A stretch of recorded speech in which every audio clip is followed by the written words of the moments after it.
자, 이번 시간에는 전산회계 1급 100회 특별회죠. 이런 문제는 지난 시간에 풀어드렸고 여기 실기로 문제 1번부터 6번 문제까지 하나씩 풀어보도록 하겠습니다. 그래서 문제를 자, 항상 말씀드렸던 것처럼 저기 회사 완구점이라는 거 봐두시면 되겠고요. 그 다음에 제조업이죠. 판매하는 중소기업이라고 나와 있네요.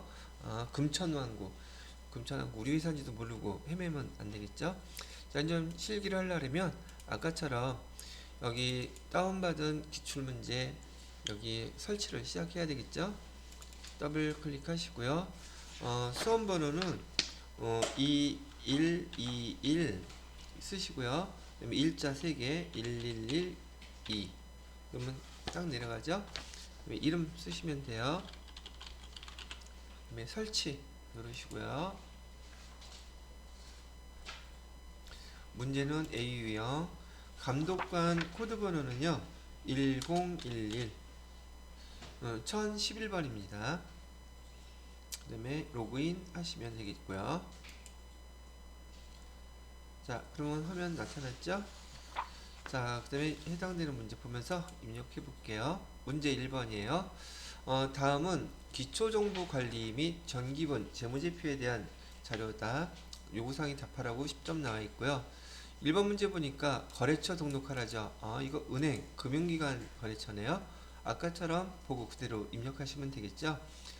거래처 등록 클릭하신 다음에 거래처 등록 클릭하시고 금융기관 클릭하시고 코드 번호는 98006 은행 이름은 우리은행. 그 다음에 얘는 보통예금이라고 되어 있죠. 보통예금 선택하시고요. 그 다음에 계좌번호는 하이픈까지 여러분이 입력해 주셔야 돼요. 1005-203-479-524 됐고 뭐 계좌 계산은행 여기 우리은행 해주셔야겠죠. 우리은행 지점은 없습니까? 없으면 넘어가면 돼요. 다 됐네요. 여기 예금의 종류 여기 보통예금이라고 써주시면 되겠고요. 됐죠? 여기는 뭐 계좌 계산 정보가 없으면 굳이 다른 거 더 이상 써주실 필요는 없습니다. 자, 두 번째 문제 거래처별 초기월 문제죠. 이런 건 점수 주려고 작정하라고 낸 거니까 절대 틀리시면 안 돼요. 자, 그러면 여기에서 거래처별 초기월 클릭하시고요. 계정 과목은 단기 대여금 여기 세리운 1550만원인데 얼마라고 가르쳐 줬어요? 1500만원이라고 1505만원이라고 되어있죠? 1505만원. 실제로 이렇게 숫자 입력하다가 실무에서도 실수 잘해요 이거. 그렇게 써주시면 되겠고 선급금 태양에 얼마요? 580만원 850만원 잘못되어 있네요. 그 다음에 세 번째 단기차입금 단기차입금은 1000만원이 아니라 1억이죠. 0자를 하나 빼먹었을 때 뿐인데 어마어마한 돈 날릴 뻔했죠. 단기차입금 돈 안 줘도 되는 거니까. 자, 그럼 두 번째 문제도 거래처별 초기월 쉽게 입력을 해보셨네요.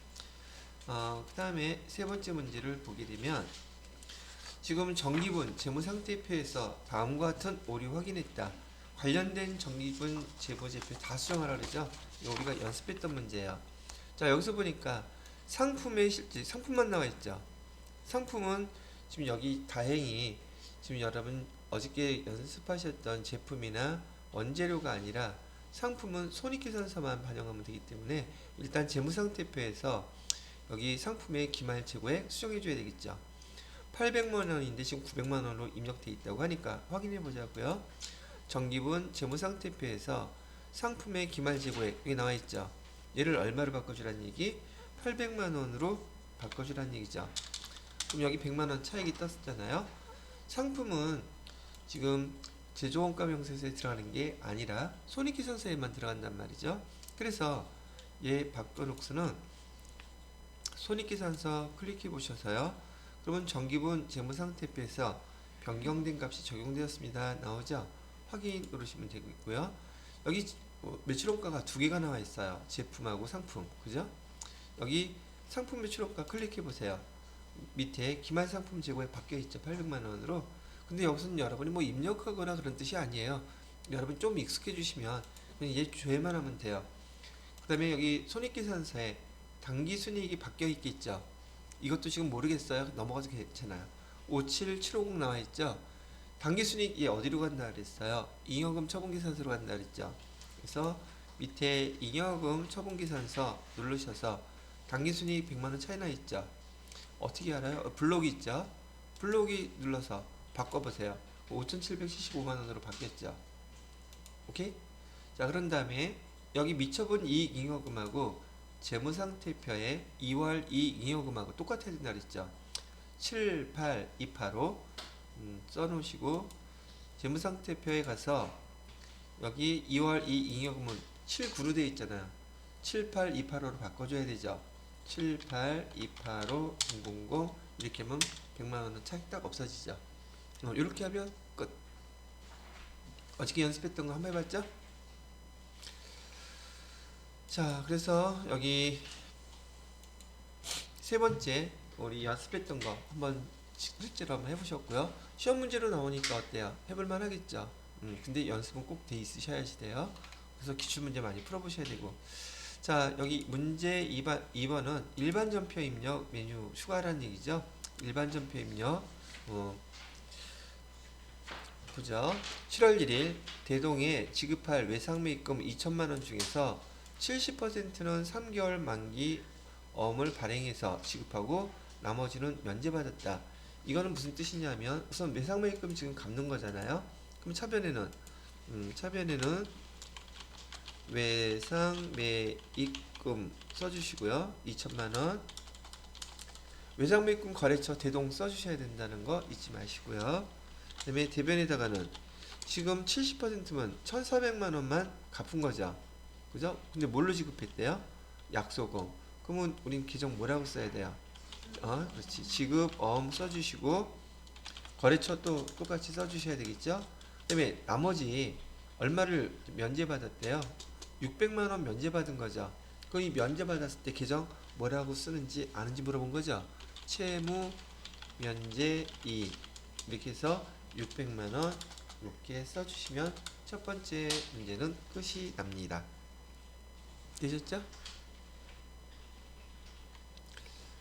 그러면 일반 전표 입력 클릭하셔서 날짜는 지금 며칠 날짜? 7월 1일 날짜고요. 차변에다가는 외상매입금, 거래처는 대동, 금액은 2천만원, 대변에다가는 지급어음, 거래처는 똑같이 대동, 금액은 1,400만원, 대변에다가 나머지는 채무, 면제, 이익이라는 용어 쓰는 거예요. 이렇게 면제받았을 때는 채무, 면제, 이익 이렇게 해서 600만원 이렇게 처리해 주시면 첫 번째 문제에 대한 문제의 답이 됐다는 얘기고요. 두 번째 문제 볼까요? 두 번째 문제는 8월 13일 거래네요. 7월 31일 열린 이사회에서 결의했던 현금 배당금 500만원을 당사의 보통예금 계좌에서 지급했대요. 단 7월 31일 회계 처리는 적정하게 이루어졌으며 원천징수세액은 없는 것으로 가정한다고 되어 있는데 지금 여러분이 이거 지난번에 설명드렸던 거 계정을 기억하시면은야 금방 회계 처리를 할 수 있겠지만 계정을 모를 수 있잖아요. 그래서 7월 31일에 지금 여기 현금 배당에 따르면 계정 뭘 썼는지 봐야겠죠. 몰라 현금 배당하게 되면 계정은 돈 그때 7월 31일 날 주주총회에서 결의하면서 지금 현금이 없었겠죠. 그때 당시에는 돈을 못 줬을 거예요. 그래서 미지급금 이렇게 써야 되는데 미지급 배당금이라고 쓰기로 했었죠. 그래서 지금 조회해 보세요. 7월 31일 날 7월 31일 날 조회해 보시면 미지급 배당금으로 써져 있을 거예요. 근데 지금 8월 13일 날 지금 지급하는 거죠. 그럼 차변에 뭐 없애줘야 돼요? 미지급 배당금 얼마? 500만원 이렇게 없애줘야겠죠. 지금 이거 배당할 때 미지급 배당금 계정 이렇게 회계 처리할 줄 아는지 물어보는 거예요. 계정도 다 가르쳐줬잖아요. 왜? 7월 30일 날 조회하면 그때 돈 지급하자는 계정을 써놨으니까. 대변에다가는 보통 예금에서 지금 이체에 따르죠. 보통 예금에서 500만 원 이렇게 처리해 주시면 되겠네요. 자, 그러면 저는 8월 13일 날 자료를 입력해 볼게요. 13일 차변에 미지급 배당금 써주시고요. 금액은 500만원. 대변에다가는 보통 예금에서 500만원. 예, 이렇게 써주시면 돼요. 미지급 배당금이란 기존 과목을 이렇게 지급할 때 사용할 줄 아는지 물어본 문제란 얘기죠. 자, 그 다음에 9월 15일 세 번째네요. 당사가 보유 중인 자기 주식. 자기 주식이에요. 또 여기다 단기 매매주권 쓰면 안 됩니다. 자기 주식 전부를 처분하고 자기 주식 매각대금 1,800만 원은 월말에 받기로 했대요. 얘는 아직 돈 받지 못했다는 뜻이죠. 그죠? 그 다음에 단 처분 시점에 자기 주식 평가 장부가액은 1,950만 원이었다고 얘기하죠. 그러면 봐요. 내가 우리 회사 주식 사갖고 올 때 1,950만 원 지금 사갖고 왔는데 지금 1,800만 원에 팔았으니 150만 원 손해 받겠죠. 오케이? 자, 그러면 요거대로 자기 주식 처분 이익의 계정 잔액, 얘는 자본 계정이기 때문에 똑같은 계정 반대된 거 있었으면 반드시 걔부터 먼저 쓰라 그랬었죠. 우선 여기 있는 데를 한번 써볼게요. 자, 차변에다가는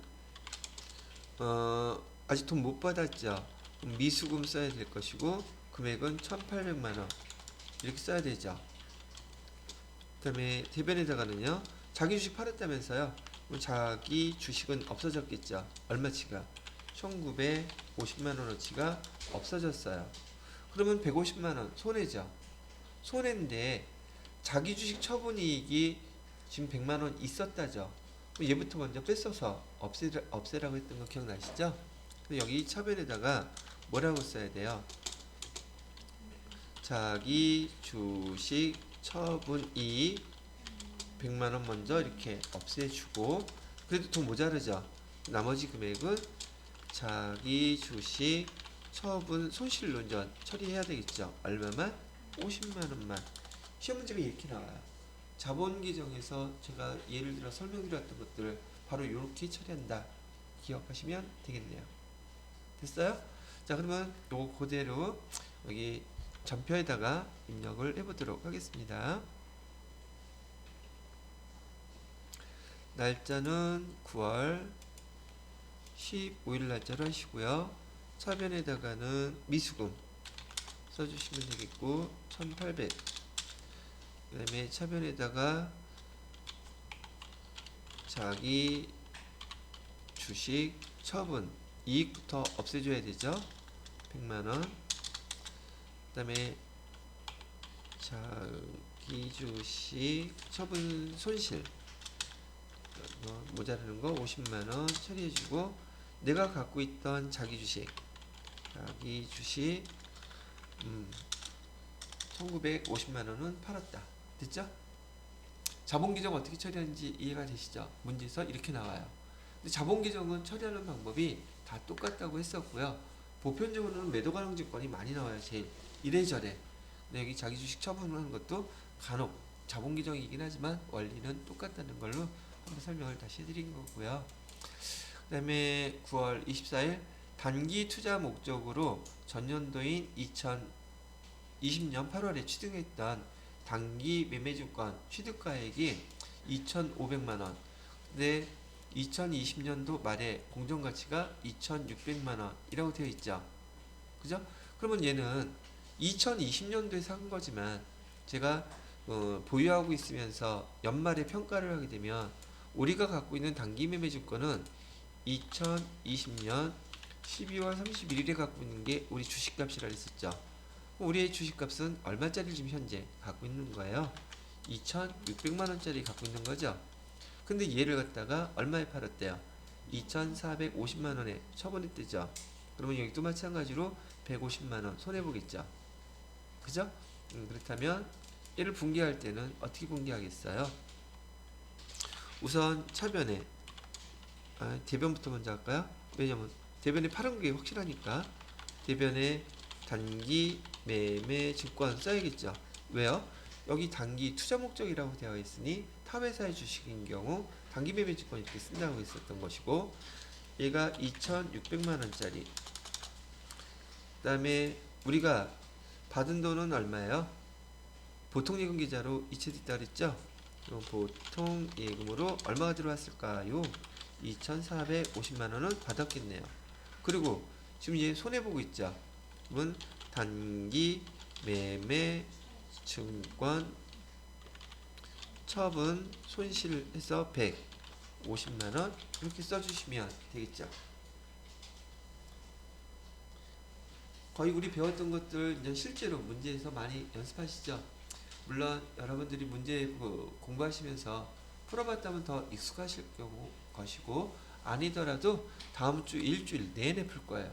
그러면 실력이 많이 더 향상되겠죠. 이렇게 인용을 해주시면 됩니다. 그래서 날짜는 9월 24일 걸로 하면 되겠고요. 차변에다가는 지금 보통 예금으로 들어온 금액 얼마가 들어왔냐면 2,450만원 들어왔고요. 그 다음에 차변에 단기 매매증권 처분 손실이죠. 이 평가 손실, 처분 손실 알면서도 이게 잘못 선택해서 틀리는 경우 있더라고요. 주의하세요.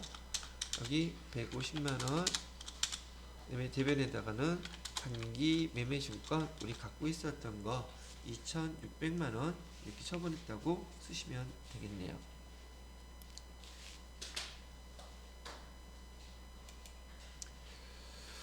자, 그 다음에 10월 31일, 8월 7일에 선적하여 미국의 모사에 수출한 제품에 대한 외상 매출금을 회수하여 완화로 당사의 보통 예금 계좌에 지금 우리가 판매를 했잖아요. 그죠? 그럼 판매했을 때 8월 7일날 선적했다고 지금 나와 있죠. 그럼 이때 원화가 얼마인지 나와 있겠죠. 8월 7일날 환율이 얼마래요? 자, 봐요. 이것도 활용하는 방법이니까 금액 전체를 생각하려면 골치 아프단 말이죠. 그래서 간단한 걸로 지금 1,100원에 8월 7일날 팔았죠. 근데 지금 돈 들어온 거는 1,200원 들어왔죠. 그럼 100원이 이익이겠네? 그럼 외상매출금 때문에 지금 100원이 이익이 생겼어요. 그죠? 그러면 그 이 금액만 계산해 본다면 1달러당 100원이라고 했는데 여기 지금 달러는 얼마치 했다 그랬어요? 4만 달러라고 했으면 금액은 얼마가 이득이겠어요? 400만 원이 이득이 생겼겠네요. 그죠? 이렇게 실제로 외화를 주고받고 하면서 생기는 것은 외환차익이라고 부른다 그랬었죠.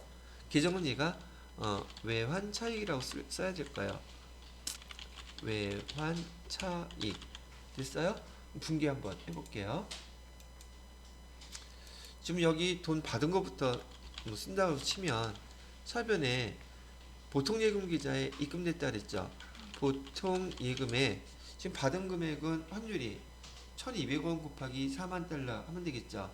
그럼 얼마가 나와요? 4,800만 원 나오죠. 그죠? 4,800만 원.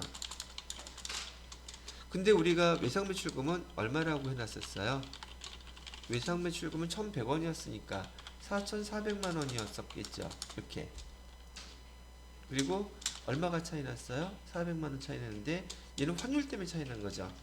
그래서 환율 때문에 차이 나서 얘를 외환 차익 짧은 거 써야 되겠죠? 400만 원 이렇게 쓰시면 돼요. 참고로 이것도 왜 이렇게 나왔는지 계산을 빨리 해갖고서는 이해를 못 하시는 분이 있을 수 있는지라, 여기 4,800만원 보통예금에 입금된 금액은 지금 우리가 수출한 금액은 달러로 4만 불이었었죠. 이거 안 좋은데? 여기 4만 불이었었는데 여기 그 돈 들어온 날 며칠 날 들어왔냐면 10월 31일 날 돈 들어왔잖아요. 10월 31일 날 환율이 얼마였었어요? 이때 환율은 1,200원이었다고 알려주고 있죠. 이렇게 계산했기 때문에 4,800만 원이 나온 거고요.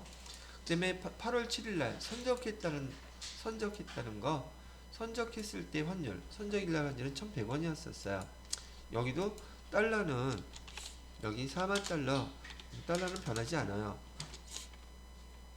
그런데 이때 환율은 선적일 날 환율을 써야 되니 8월 7일 날 1,100원이었다고 했기 때문에 여기 지금 4만 달러에 1,100원에서 여기 지금 4,400만 원이 계산된 거고요.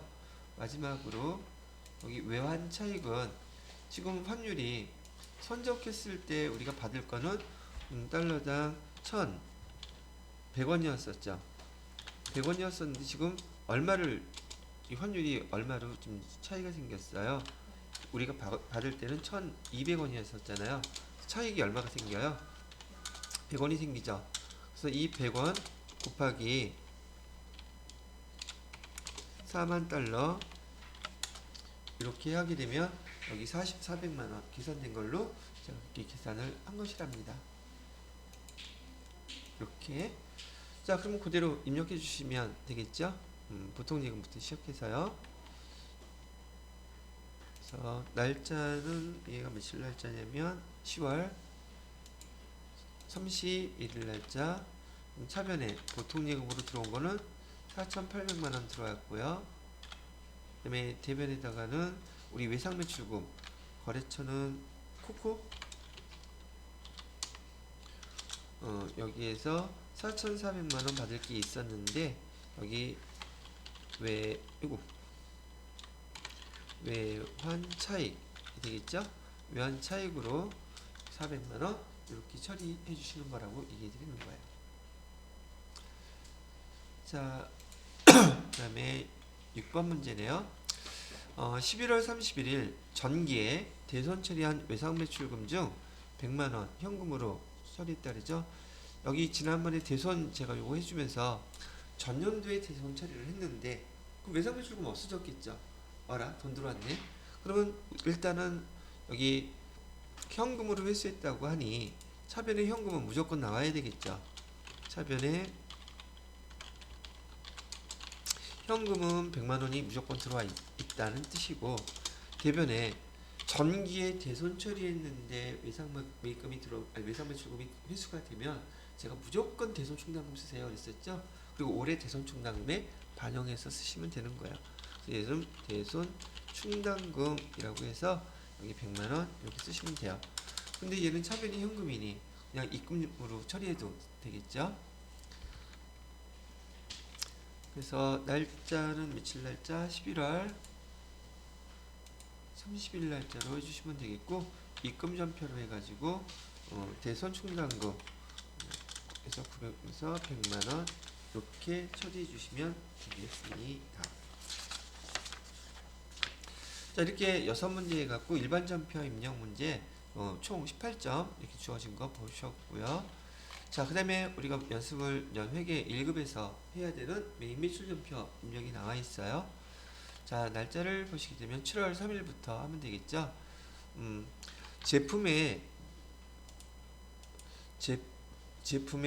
제품이라 그랬죠.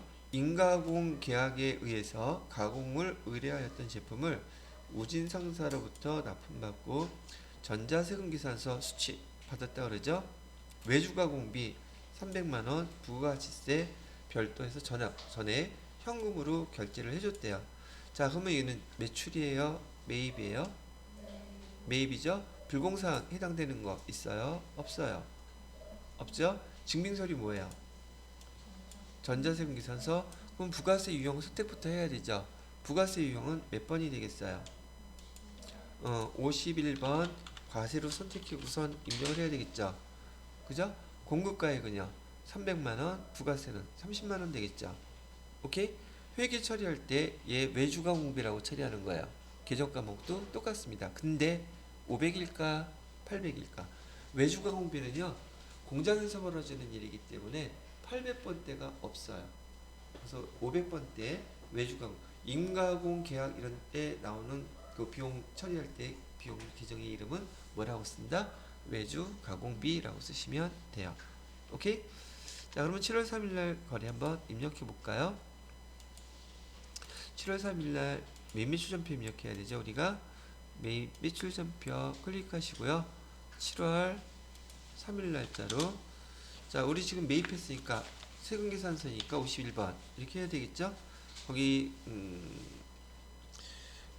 임가공 계약에 의해서 그냥 임가공 계약 이렇게 쓰시면 돼요. 뭐 수량 같은 거 듣고, 그다음에 외주 가공비 300만 원. 그다음에 거래처는 우진 상사라고 되어 있네요. 우진 상사. 세금계산서 받으셨죠? 전액 뭘로 처리했대요? 현금 처리했는데 원재료라고 쓰면 안 되죠? 이 뭐라고 쓰라 했어요? 외주 가공비. 그래서 500번대로 쓰시면 돼요. 오케이? 그럼 이건 이렇게 해서 마무리가 되는 것이랍니다.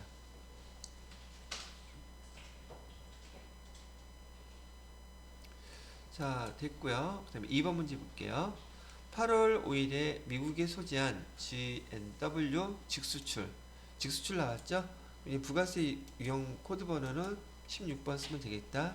제품 7,500달러라고 되어 있고, 그 다음에 대금은 3개월 후에 받기로 했으니까, 여기 지금 제품 수출한 거예요.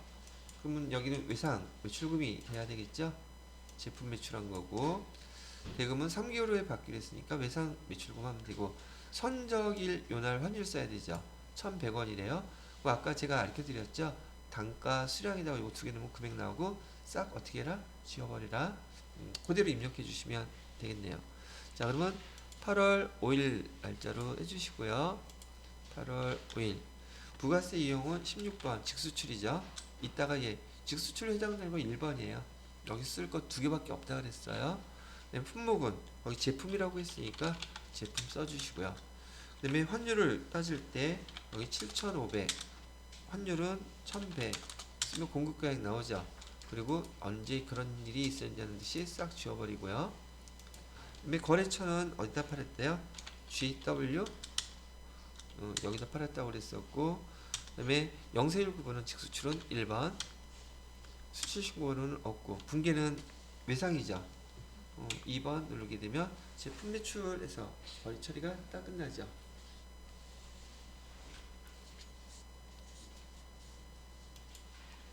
자, 그 다음에 3번 문제 볼까요? 8월 14일 거래고요. 생산부서 직원들, 생산부서래요. 그럼 500번대 비용이 문제가 나오게 되면 500번대 써야 되겠죠.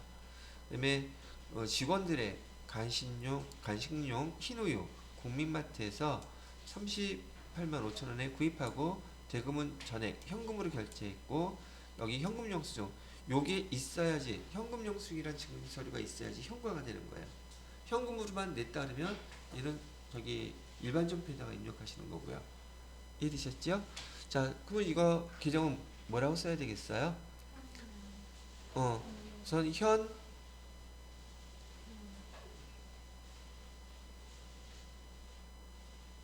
왜 현면이라고 생각했어요? 우유?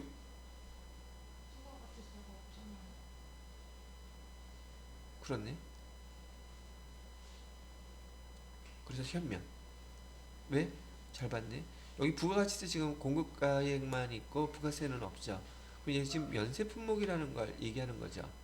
오케이, 맞았어요. 그래서 여기 8월 14일부로 이 금액을 현면 기정적인 문제 부가세 유형 선택하시면 되겠고요. 현금으로 결제한 것 중에서 현면 쓰시고 난 다음에 회계 처리할 때 이 금액 계정 과목은 뭐로 쓰셔야 할까요? 직원들의 간식이라 먹을 거니까 복리후생비 쓰면 되겠죠. 500번대, 800번대, 500번대로 선. 자, 8월 14일 거래 입력해 볼게요. 8월 14일 거래 부가세 유형은 현면, 코드 번호가 현금 면세 62번이죠. 62번. 품목은 그냥 흰우유라고 할까요? 흰 우유 정도 써놓으시고요. 그 다음에 금액은 공급가액으로 38만 5천원. 거래처는 국민마트. 그다음에 분계는 현금이니까 1번 하면 되겠고 원재료라고 쓰면 안 되고 뭐라고 써준다? 복리후생비 써주셔야 되죠. 복리후생비 500번대 이렇게. 그래서 여기는 아까 저기 현지 씨가 잘 봤는데 여기 부가세 없는 거 이거 유의하셔서 보셔야지 돼요. 근데 사실상 말로 어거지 문제인 것 같아. 왜냐하면 마트에서 파는 거는 벌써 가공된 거예요. 그럼 부가세가 없을 수가 없죠. 그럼 당연히 부가세 있는 현금 영수증으로 여기다 써야 되는데 문제를 갖다가 현면으로 만들기 위해서 그 부가가치세라를 비워놓은 거예요. 이걸 제대로 못 봤으면 틀릴 가능성이 아주 높겠네요. 그죠? 잘 봤어요. 자, 그 다음 문제는 9월 9일 문제네요. 비사업자인 홍석준에게 제품이라고 나와 있죠. 개인한테 파는 거요. 77,000원 부가가치세 포함이니까 얘는 공급대가죠. 현금 매출하고 간이영수증을 받았대요. 그럼 얘는 증빙서류가 없는 거죠. 제품을 팔고 그럼 얘는 부가가치세 7,000원을 납부하기 위해서 부가세 유형을 건별 지금 제품을 팔고 나서 적격 증빙, 법정 증빙이 없는 거죠. 근데도 뭘 내겠다? 부가세 매출세액을 내겠다고 하는 것이니까 여기 부가세 유형은 여기 건별 14번으로 입력하시고 요 그대로 입력해 주시면 된다는 얘기죠. 그래서 여기 날짜는 9월 9일로 해주시고요. 9월 9일 여기는 14번 매출한 거니까 건별로 해주시고요. 여기 제품 팔았다 그랬으니까 제품 입력해 주시면 돼요. 공급가액은 여기 그냥 공급대가 77,000원 입력하고 엔터 치면 나눠지죠. 거래처는 누구라 그랬어요? 홍석준 씨. 그다음에 분계는 지금 현금 받았다고 얘기를 했죠. 1번 하시고 그러면 다른 거 손댈 거는 없죠. 여기서 시험 문제는 이 건별 이런 걸 구분할 줄 아느냐 문제인데 이 건별 이런 거 몇 번 반복해서 해보게 되면 이런 게 건별이구나라고 그 사례가 간접 경험으로 이제 아시게 된다는 얘기예요. 자, 그 다음에 5번 문제 보시게 되면 10월 20일 거래고요. 광주 왕구에게 공급했던 제품 중 일부 품질에 문제가 있어 반품된 거네요.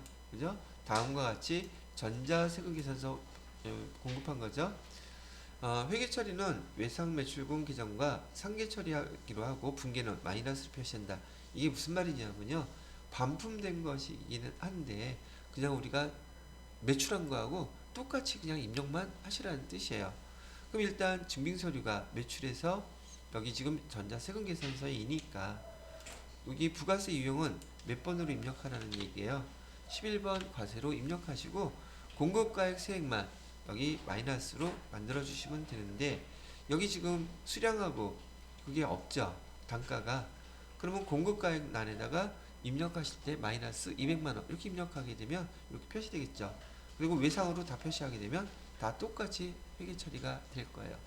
자, 입력해 볼게요. 날짜는 10월 20일 날짜로 이렇게 해주시고요. 지금 여기 매출한 거하고 똑같으니까 과세 유형은 매출에서 세금계산서, 품목은 제품 반품이라고 그냥 쓰셔도 돼요. 반품 받은 거니까요. 반품 해놓고 공급가액은 얼마로 나와 있어요? 200만원 나와 있죠. 공급가액 란에다가 이렇게 마이너스 200만원 이렇게 입력하시면 된다는 얘기예요. 거래처는 어디라고 그랬어요? 광주항구 해주시고요. 자, 세금계산서 발급했죠. 그 다음에 분계는 그냥 외상으로 처리하라고 이렇게 처리하면 끝났어요. 그러면 그 문제 유형이 반품 받았을 때 그냥 매출 처리하듯이 그렇게 입력만 하면 이 말뜻이 매출했던 거에서 상계 처리하라는 말이구나 이렇게 이해할 수 있겠죠. 외상 매출금 발생했던 거에서 외상 매출금 그 자리에서 똑같이 마이너스 하니까 플러스 마이너스에서 반품된 걸로 처리될 수 있더란 얘기예요. 그래서 메인 매출 전표에서 실무에서 실제로 이렇게 처리합니다. 자, 그 다음에 6번 문제를 보게 되면 10월 31일 당사 영업부서는 비용 문제가 나오면 800번대라고 이제 아실 수 있겠죠. 옥정현 국수에서 회식하고 지금 영업부서가 회식했다고 하니 식사 대금에 대해서는 부가세 포함해서 그럼 얘는 복류생비 해야 되겠죠. 800번대 복류생비가 되겠네요. 당사 명의의 법인카드로 결제했대요. 매입 카드 매입에 대한 부가가치세 매입세 공제 요건 충족했다. 직원 회식했으니까 불공사가 아니니까 여기다가 카과 이렇게 입력하면 되겠죠. 매입으로. 그래서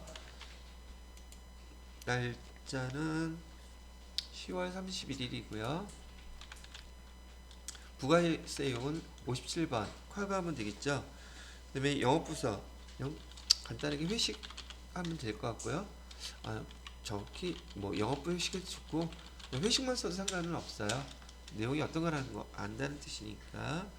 그 다음에 금액은 카과, 현과, 건별 얘네들은 공급대가 그냥 입력하면 된다 그랬죠. 50만원하고 5만원 나눠줄 거고요. 거래처는 옥정현이라고 했었죠. 옥정현 국수에서 신용카드는 현대카드라고 되어 있네요. 현대카드 카드 결제했으니까 붕괴는 카드로 대신 맨 밑에 뭐만 바꿔주면 돼요. 원재료가 아니라 이런 복류생비 바꿔주면 되겠죠. 복류생비로 이렇게 수정해 주시게 되면 여기에 대한 해당 문제도 끝났습니다. 자, 그 다음에 4번 문제는 일반 전표, 그 다음에 매매수 전표에 대한 수정 내용이죠. 한번 내용 읽어볼게요. 5월 7일 당사는 확정급여형 퇴직연금에 가입하고 처음으로 당월분 퇴직연금 납입액 200만원을 국민은행 보통예금에 의해서 지급하였으며 퇴직연금 납입에 대하여 아랑같이 회계 처리했다. 지금 여기 기억하셔야 될 것은요. 퇴직연금 제도는 두 개가 있다 그랬어요. 그죠? 퇴직연금 제도는 두 가지가 있는데 확정급여형이라는 게 있고 얘는 영어로 약자로 DB라고 썼었고요. 그 다음에 확정기여형 퇴직연금 제도가 있는데 얘는 DC라고 제가 이렇게 표시를 해드렸거든요. 자, 확정급여형과 확정기여형에 대해서 차이는 직원들의 퇴직금의 자금 운용 지시를 누가 하느냐의 차이가 있다 그랬어요. 확정급여형은 급여는 회사에서 받죠. 자금 운용 지시를 회사가 하는 거예요. 그래서 이를 갖다가 외부 금융기관에다가 납입할 때 차변에다가 얘를 뭐라고 쓰느냐면 퇴직연금 운용자산, 회사가 운용하기 때문에 자산 처리한다 그랬어요. 그래서 운용자산으로 200만원 이렇게 처리하면 되겠고요. 대변에다가는 보통예금에서 이체했다 그랬죠. 대변에서 보통예금에서 이체했다고 200만원 이렇게 해주시면 돼요. 거기에 반해서 여기 확정기여형은 종업원들한테 직원들한테 계좌를 다 개설해 준다 했어요. 자금의 운용 지시 누가 한다? 본인이 직접 하는 거예요. 그래서 회사 입장에서는 외부 금융기관에다가 퇴직금을 예치할 때 비용 처리하고 끝내버려요. 어떻게 이렇게 퇴직급여 200만원 대변에다가는 보통 예금 200만원 이렇게 처리한단 말이죠. 다만 여기서 주의하셔야 될 거, 퇴직급여는 비용 계정이란 말이에요. 시험 문제에서는 본사 직원 거 100만원, 그 다음에 생산직 거 100만원 이렇게 문제가 나오게 되면 퇴직급여라고 해서 여기 500번대로 얼마를 처리해주고 100만원 이렇게 처리해주고 그 다음에 또 똑같이 퇴직급여하고 800번대로 이렇게 100만원 따로 나누어서 처리만 해주시는 거 있지 않으면 돼요. 그런데 여기서는 지금 무슨 형이에요? 확정급여형이죠. 그러면 계정 과목을 여기 퇴직급여 이렇게 하면 안 되죠. 뭘 내줘야지 돼요? 퇴직연금 운용자산 요걸로 써주셔야 돼요. 그걸 잘못했다고 지금 문제가 나온 거고요. 그럼 5월 7일 조회하셔서요. 요거 이해되셨어요? 5월 7일 조회하셔서 이건 일반 전표 입력을 보셔야 되겠죠? 일반 전표 입력에서 5월 7일 조회하신 다음에 퇴직급여를 뭘로 바꿔준다? 퇴직연금 운용자산으로 이렇게 바꿔주시면 된다는 얘기예요. 되셨나요? 그 다음에 보통예금 국민은행 됐습니다. 자, 그 다음에 두 번째 9월 11일 미국의 코코사에서 제품 5만 불 직수출하고 이거 맞나? 직수출하고 1,000원의 환율을 적용하여 회계 처리하였으나 적용할 기준 환율은 1,100원이다. 그럼 금액만 바뀌면 되겠죠, 이거? 그럼 9월 11일 거 직수출에 따르면 얘는 일반 전표에서 봐야 돼요? 메인 매출전표에서 봐야 돼요? 그렇지? 그래서 메인 매출전표 입력을 보세요. 중요하고 메인 매출전표 입력해서 날짜는 9월 11일 거 보시면 되겠죠? 9월 11일. 자, 지금 5만 불 곱하기 1,000원 있는데 여기 지금 금액을 얼마로 바꿔주시면 돼요? 5,500만 정도로만 바꿔주면 끝나는 거죠. 그죠? 그리고 혼합 직수출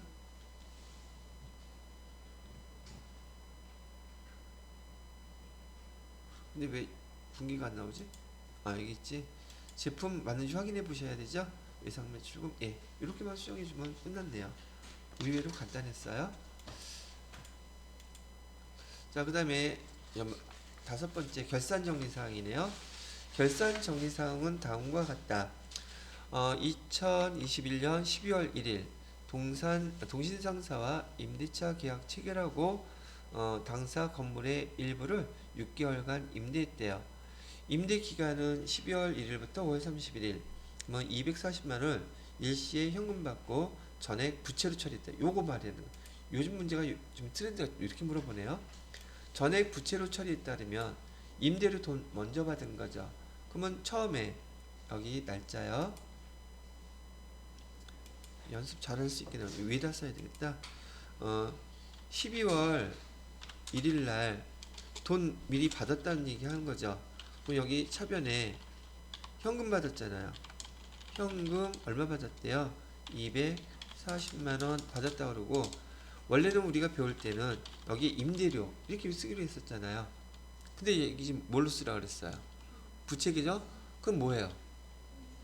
수익인데 돈 미리 받은 거 선수 수익이라고 쓰라는 얘기예요.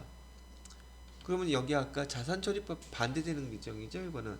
그래서 240만원 이렇게 써놨는데 지금 얘가 6개월 치면 한 달에 얼마 꼴이에요? 40만원이죠.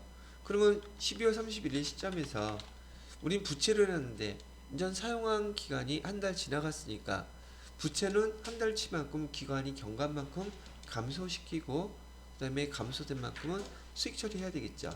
그래서 여기 차변에다가 뭐를 없애주면 돼요? 선수 수익 지나간 만큼 40만원 빼주시고, 대변에다가는 이전 수익 부채가 이전 우리가 한 달 동안 제공했으니 임대료 수익으로 인식해야 되겠죠. 그래서 임대료에서 40만원 이렇게 인식을 해달라는 얘기였었어요. 이것도 두 번째 문제 보자. 계속 반복하다 보면 아마 계속 나올 거예요. 그러면 우리가 회계 처리해야 되는 것은 일반 전표 입력해서 12월 31일자로 요걸 입력해달라는 얘기죠. 오케이. 그리고 여러분이 12월 1일날 전표 조회해 보시면 선수 수익으로 처리한 거 요거 그대로 볼 수 있을 거예요. 이렇게 처리해서 임대료로 수익을 인식한다, 이렇게 생각하시면 된다는 얘기고요.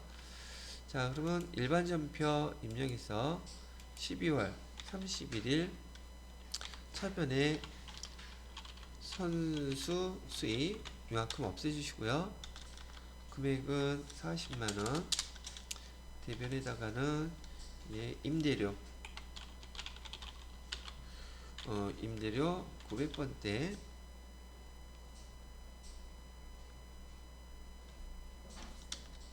40만원 이렇게 써주시면 되겠네요. 근데 여기 선수 수익도 부채니까 저기 어딘지 입력해줘야 되겠죠. 여기 동신상사 이거 안하면 1점 감점이라고 얘기 들었어요. 자, 그 다음에 두 번째 문제를 보시게 되면 10월 1일부터 12월 31일까지 부가가치세, 이거 지금 2기 확정이죠, 기간이. 자, 2기 확정 기간에 부가가치세 대급금 합계액은 3,856만원, 부가가치세 예수금은 4,178만원 가정한다고 되어 있죠. 확정 신고를 위한 상기 처리하시오라고 되어 있죠. 그 다음에 지금 봐요. 지금 우리가 예수금은 우리가 납부해야 될 거죠. 예수금은 4천만 원이고, 그 다음에 우리가 환급 받아야 될 거죠. 그럼 여기 이거 문제 다 끝날 때까지 계속 할게요. 이렇게 됐다면 우리가 세금을 납부해야 되겠어요? 환급 받겠어요? 예수금으로 받아둔 게 더 많죠. 그러니까 얘 회계 처리할 때 부가가치세 예수금은 우리가 제품을 팔았을 때 받아둔 돈이고, 얘는 우리가 상품을 사갖고 왔을 때 우리가 돈을 먼저 지급한 돈이죠. 차변에 있고 대변에 있단 말이에요. 그럼 상계 처리하라 그랬잖아요. 상계 처리는 부가가치세 예수금 대변에 있던 거 차변으로 없애주는 게 상계 처리예요. 차변으로 부가세 예수금 금액은 4,178만원. 그 다음에 차변에 있던 부가세 예수금도, 대급금도 상기처리해서 없애야 되겠죠.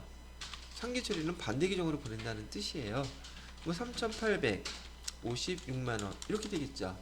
그럼 금액이 차이가 얼마가 생겨요? 322만원 생기죠. 그럼 얘는 나중에 1월 25일 날 부가세 내야 되는데 12월 31일 시점에서는 아직 납부한 게 없잖아요. 그럼 우리가 납부할 금액 미지급 세금으로 해서 322만원 이렇게 써놓으란 얘기예요. 이렇게 처리해 주는 거란 얘기고, 얘도 우연치 않게 2기 확정 신고 기간은 12월 말까지이기 때문에 확정 그 과세 기간은 12월 31일 날짜로 부가가치세에 대해서 이렇게 회계 처리해 주셔야 된다는 얘기예요. 이렇게 지금 써주면 되겠죠. 자, 그러면 일반 전표 입력해서 12월 31일 날짜로 우선 대변에다가 부가세 대급금, 아니 차변부터 할까? 차변에 부가세 예수금 해가지고 금액은 4,178만원 써주시고요. 그 다음에 대변에다가는 부가세 대급금 해서 3,856만원, 그 다음에 대변에 나머지 금액은 미지급 세금 이렇게 쓰면 되겠죠. 그래서 322만원 이렇게 해주시면 된다는 얘기. 자, 그 다음에 세 번째 문제는 국민은행으로부터 차입한 장기 차입금 5천만원의 만기일이 도래하기까지 1년 미만이다. 장기 차입금이 이제 1년 이내에 갚아야 된다 그러면 얘는 유동성 장기 부채로 대체해 주라 그랬었죠. 그죠? 그래서 차변에다가 장기 차입금도 거래처 국민은행을 써주셔야 돼요. 5천만원 이렇게 빼주시고, 대변에다가는 유동성 장기 부채라고 해서 5천만원 이렇게 또 써주시면 된다는 얘기죠. 두 개 다 거래처에 입력해 주셔야 돼요. 아시겠죠? 자, 그러면 똑같이 차변에다가 장기 차입금, 거래처는 어디라고 했어요? 국민은행이라고 했었죠? 국민은행 써주시고요. 금액은 5천만원, 대변에다가는 유동성 장기부채 얘도 마찬가지로 국민은행에서 5천만원 써주시면 된다는 얘기를 합니다.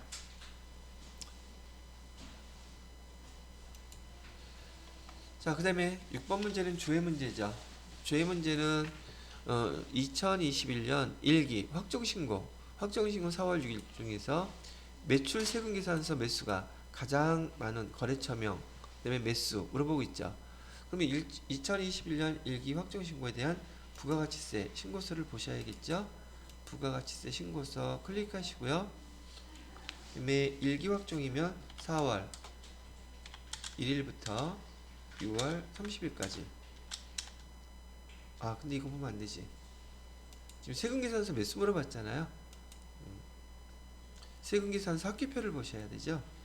4월부터 6월 엔터 띵 치고 매출세금계산서 매출 봐야 되죠. 위치. 자 여기서 매수가 가장 많은 거랬죠. 어디로 나와 있나요? 여기 순천상사 여기죠. 그리고 또 뭐도 물어봤어요? 매수 5매 그죠? 이렇게 조회하는 것도 이건 틀리지 않으실 거라고 믿어요. 자, 두 번째 문제가 뭐 조회하나 봤더니 금천왕구의 2021년 부가가치세 신고서에 과세 표준 명세 중 수익 제외금액 얼마입니까? 라고 물어보고 있네요. 이건 뭐야? 지금 회사에서 지금 부가가치세 신고세의 과세 표준 명세 중에서 수익 금액, 제외금액 얼마입니까? 물어봤는데 얘는 부가가치세 신고서 좀 보시고요.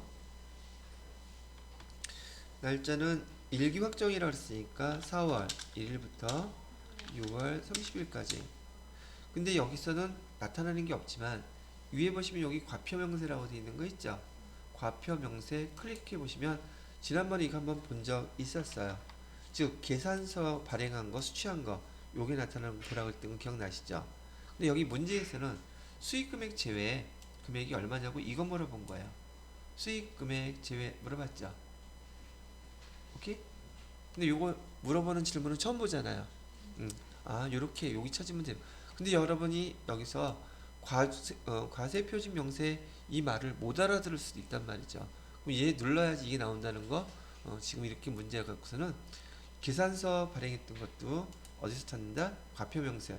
해당되는 금액은 계산서 여기 면세 품목 계산서 발행한 금액 여기. 그다음에 계산서 수취한 금액 여기. 면세 품목들이에요. 근데 여기는 지금 없죠. 그리고 여기서 질문한 거는 수익 금액 제외된 거, 이 금액을 물어보는 거다. 만약에 면세에 대한 수익 금액 제외 금액은 여기 나타나 있어요. 근데 여기는 없죠 지금. 면세 품목에 대한 거, 과세 품목에 대한 거. 됐죠? 자, 그 다음에 마지막 문제가 되겠네요. 1월부터 6월까지 발생한 복리 후생비 중에서 그 제조경비에 해당되는 금액은 얼마입니까? 라고 물어보고 있네요. 복리 후생비 중에서 제조경비에 해당되는 금액 물어보고 있죠. 이거 못 찾아야겠어요. 일개표, 월개표 찾아보세요. 일개표, 월개표 누르셔가지고서 여기는 월로 조회하는 게 낫겠죠. 1월부터 6월까지. 자, 이 중에서 복리후생비 뭐랬어요? 복리후생비. 근데 복리후생비가 제조경비에 해당된다 그랬었잖아요. 자, 제조경비 한번 볼게요. 여기 제조경비라고 써있는 거 보이시나요? 보여요? 그 다음에 복리후생비 여기 나와있죠. 그 금액 현금만 따진 게 아니라 현금하고 대체금액 두 개 다 합친 걸 물어봤기 때문에 만약에 지금 여기 대체금액은 없지만 답은 얼마가 되겠다? 306만 7,300원. 요게 답이 되겠죠. 되셨나요? 제조경비 복리후생비 물어봤는데 여기만 나오느냐? 아니에요. 일개표 월개표에서 찾았지만 복리후생비는 지금 제조경비 나오는 거 있잖아요. 얘는 제조원가 명세서에도 나와 있어요. 왜? 공장에서 벌어진 일이니까. 근데 여기 결산 재무제표에서 제조원가 명세서 클릭해 보시게 되면 날짜는 6월달 현재로 보시고요. 여기 제조경비 중에서 복리후생비 여기 나와 있는 거 보이시나요? 그죠? 어떻게 찾는지 알겠죠? 사실 여기만 나와 있지 않아요. 저기 여기죠. 총계정은 뭐죠? 학계전액 시산표 거기도 나와 있어요. 그렇지만 여기까지만. 자, 여기까지 해서 그 특별회차 문제를 풀어봤습니다. 실기까지. 자, 오늘 수업은 여기까지 마무리하겠습니다.